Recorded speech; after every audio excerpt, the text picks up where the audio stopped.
pagi anak-anak Selamat semuanya. pagi. Selamat pagi. Oke, assalamualaikum warahmatullahi wabarakatuh. Waalaikumsalam. Gimana nih kabarnya hari ini? Baik. Sehat? Sehat. Oke, udah siap ya untuk memulai pelajaran pada pagi hari ini? Siap. Oke, sebelumnya Ibu absen terlebih dahulu ya. Ya, betul. Untuk mengetahui siapa aja yang berangkat pada pagi hari ini. Yang pertama ada Mas Abdul, Ya. yang kedua ada Mbak Maryam, Ada Bu. yang ketiga ada Dias, Ada. oke, yang keempat ada Pak Ija. Ada. Oke, berarti semuanya hadir ya, Ya, ada Bu. nggak ada yang absen pada pagi hari ini. Oke, nah pada pertemuan minggu kemarin pada mata pelajaran sosiologi ada yang masih ingat nggak apa aja yang udah Ibu sampaikan? Ayo, siapa yang mau berani untuk mengacungkan tangan? Yang masih ingat? Tentang konflik.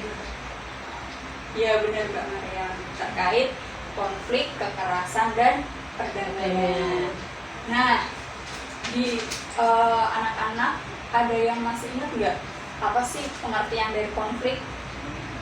Ada Bu, saya Bu. Ya silahkan Mbak Maryam. Konflik merupakan interaksi sosial antara satu pihak dengan pihak lain yang ditandai dengan adanya sikap saling mengancam, menekan, hingga menghancurkan. Mantap, betul sekali jawaban dari Mbak Maryam.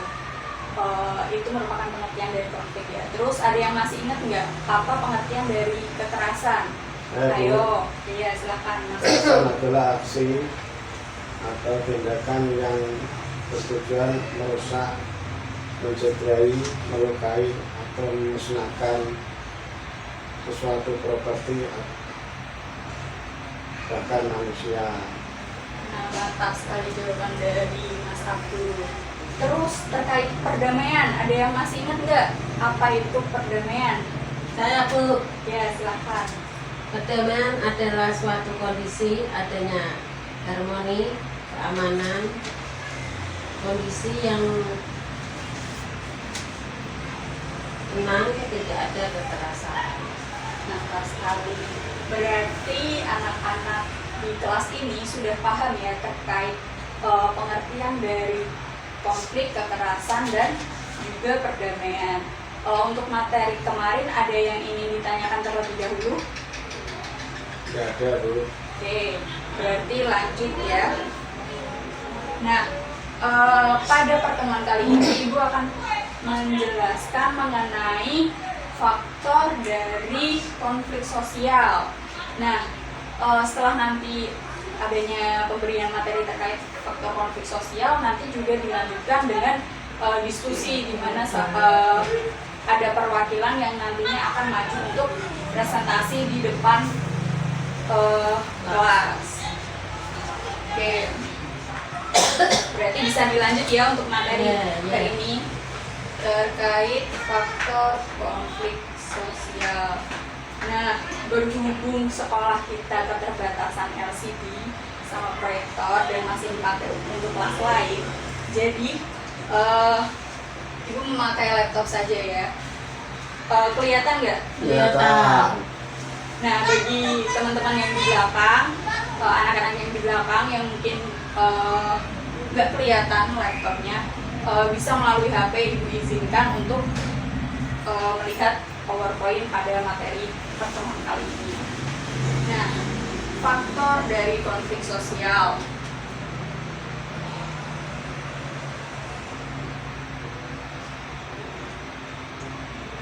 Yang pertama, faktor dari konflik sosial itu yang pertama ada perbedaan individual.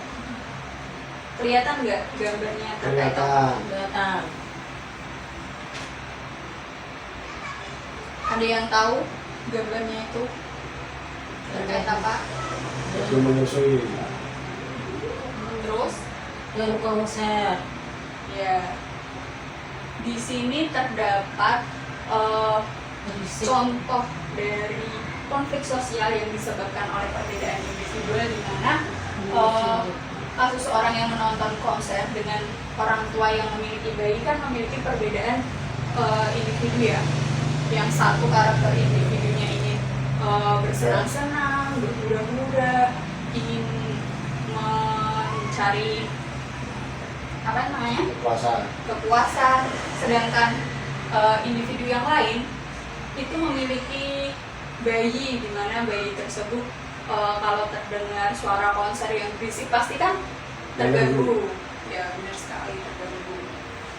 Nah, memiliki karakteristik yang berbeda-beda dan juga memiliki latar belakang yang berbeda-beda.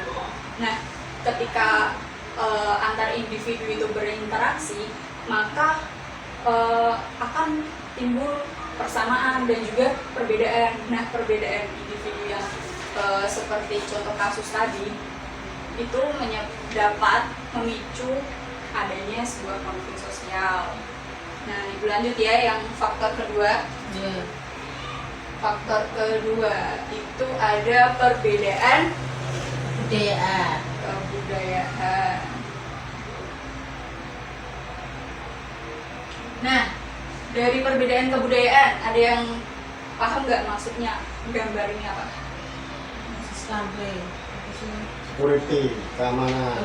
Ya, yang di atas itu gambar keamanan, yang di bawah itu gambar Basarnas. bukan, kurang tepat, pos Terus kampleng. sistem ronda. Kurang, iya mirip, itu sistem ronda. Nah, di sini ibu akan jelaskan yang di atas contoh kasus dari adanya perbedaan kebudayaan itu. Misal nih, di suatu perumahan terdapat orang-orang yang berlatar belakang berasal dari kota. Dari kota itu biasanya untuk menjaga keamanan warga memakai yang namanya security, menyewa orang untuk menjaga keamanan. Sedangkan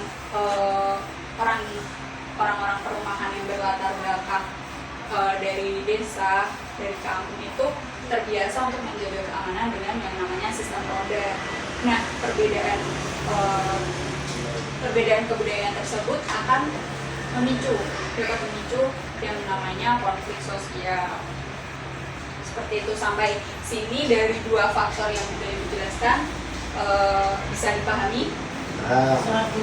Oke, lanjut ya ke faktor berikutnya. Faktor yang ketiga ada perbedaan kepentingan.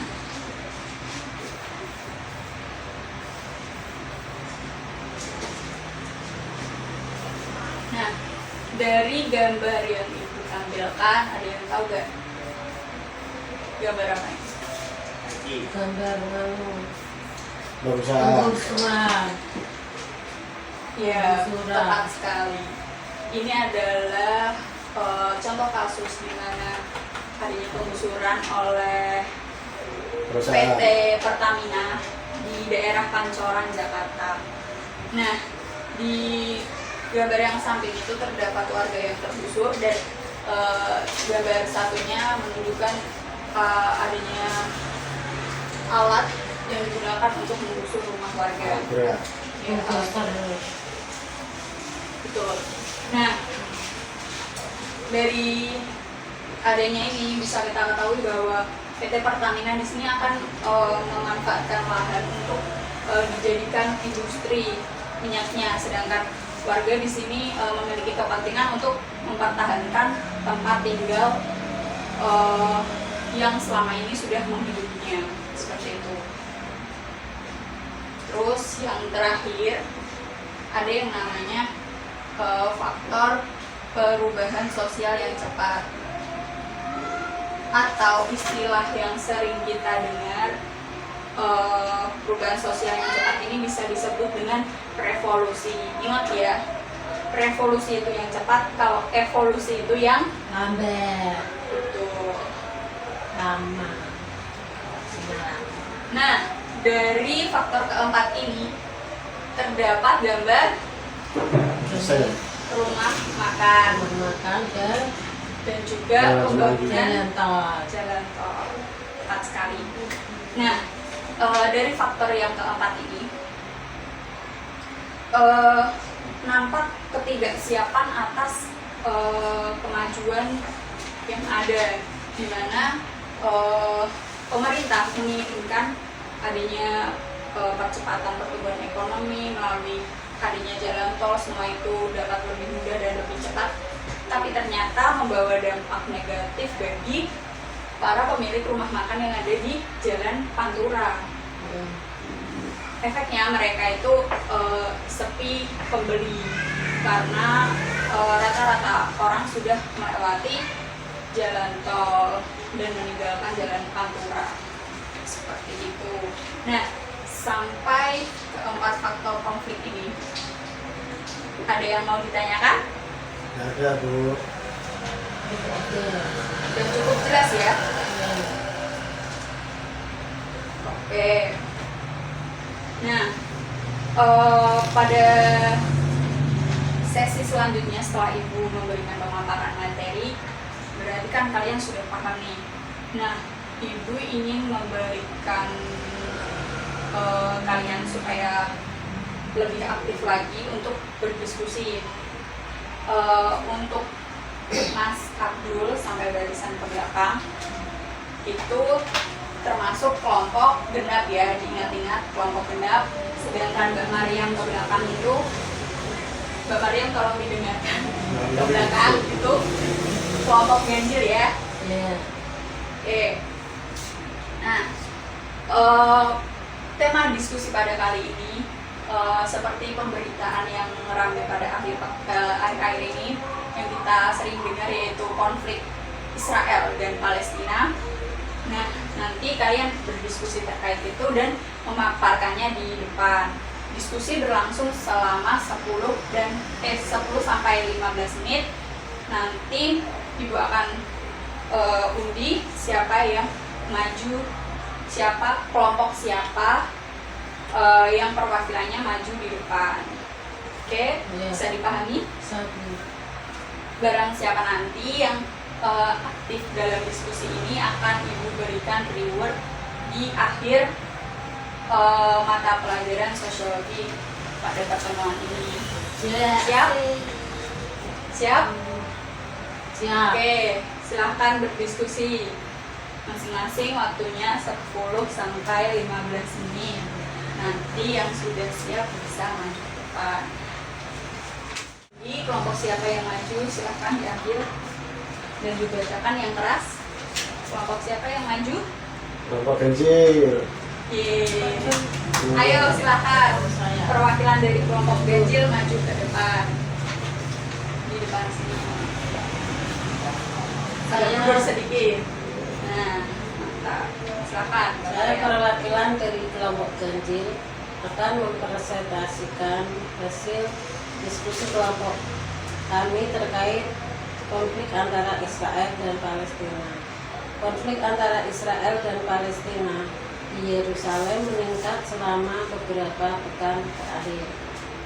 Israel memblokir tempat berkumpul orang-orang Palestina untuk bersosialisasi saat berbuka puasa. Kompleks Masjid Al-Aqsa adalah situs tersuci ketiga dalam Islam. Di sisi lain, situs ini juga dianggap suci oleh orang Yahudi. Mereka menyebut situs ini sebagai tempel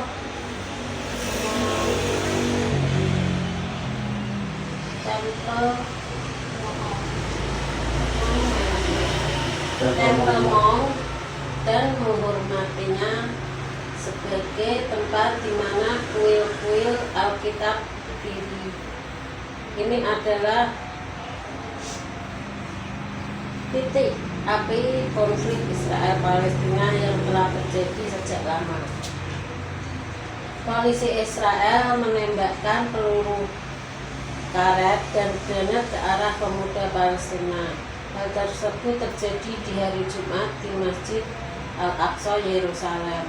Seperti itulah konflik berlangsung sebagai potensi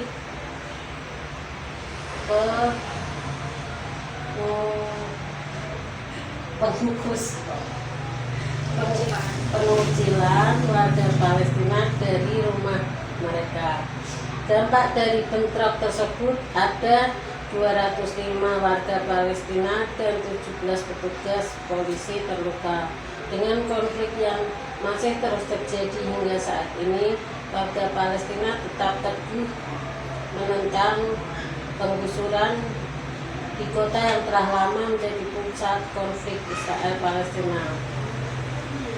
Nah, sudah? Oke, nah silakan sebentar sebelum Mbak Maria kembali. Silakan dari kelompok lain, apakah ada yang ingin menanggapi atau bertanya? Hanya Bu, Iya, silakan. satu konflik sosial apa yang menyebabkan terjadinya konflik antara Israel dan Palestina? Oke. Mas Abdul, silakan Mbak Maria bisa menjawab. Terima kasih atas pertanyaannya. Menurut kelompok kami, konflik Israel-Palestina ini dikarenakan adanya perbedaan kepentingan. Kepentingan Israel untuk mengklaim dan menempati wilayah Sheikh Jarrah dan kepentingan Palestina untuk mempertahankan tanah air yang menghidupinya selamanya. Oke, cukup untuk jawabannya Mas Abdul. Oh, Oke, bisa dipahami ya anak-anak semua. nah, Oke, udah cukup pertanyaannya. Silahkan Mbak Maryam bisa duduk kembali di tempatnya. Nah, betul sekali apa yang telah dikatakan oleh Mbak Maryam tadi, bahwa konflik Israel dan Palestina ini disebabkan oleh salah satu faktor, yaitu faktor kepentingan. Sama seperti halnya Indonesia kala dulu waktu dijajah Belanda. Palestina juga seperti itu. Lama-lama daerah Palestina itu kalau di internet semakin menyempit dari tahun ke tahun. Nah, hal ini mengundang simpati dan empati dari berbagai negara di belahan dunia. Mereka mendukung Palestina dengan melalui jalur-jalur diplomasi dan juga melalui donasi yang juga dapat membantu meringankan beban dari warga Palestina. Nah, tepuk tangan dulu untuk kelompok banjir yang sudah maju ke depan. Oke, mantap. Selanjutnya, jadi kesimpulan untuk pembelajaran hari ini, faktor konflik sosial apa aja? Perbedaan individual, perbedaan kepentingan dan revolusi. Benar sekali, diingat ya, dicatat baik-baik. Faktor konflik sosial itu ada perbedaan individual, perbedaan kepentingan, perbedaan kebudayaan, dan juga revolusi. Nah, berhubung tadi ada beberapa anak yang aktif untuk mengikuti kelas sosiologi hari ini, jadi ibu sudah menyiapkan free word untuk kalian, yaitu 2 buah buku. Ini untuk Mbak Maria. Makasih Bu Guru. Sama-sama. Untuk Mas Abdul. Nah, kenapa ibu memberikan buku itu karena supaya meningkatkan literasi kalian, gak hanya terkait pembelajaran sekolah saja, tapi kalian juga harus mengetahui pengetahuan yang lainnya, karena buku itu adalah jendela dunia. Tugas, silakan PR-nya itu di buku paket halaman 37, nanti minggu depan dikumpulkan ya, buat yang soal pilihan ganda. Sebelum ibu mengakhiri pembelajaran pada pagi hari ini, ibu ingin berpesan bahwa kita sebagai umat manusia harus yang namanya menjaga perdamaian, meminimalisir adanya konflik sama kekerasan di lingkungan sekitar kita. Kita juga dapat berperan aktif untuk membantu Palestina seminimal mungkin dengan mendoakan ataupun berdonasi untuk warga Palestina. Nah, ibu Ibu lihat juga kelas ini nampak kotor sekali. Mungkin besok bisa dibersihkan ya, yang tiket kelas setiap pembelajaran Ibu kelasnya harus bersih supaya nyaman untuk diadakan pembelajaran. Bisa dipahami? Sebelum mengakhiri pembelajaran, marilah berdoa menurut agama dan kepercayaan masing-masing agama. Berdoa dipersilakan.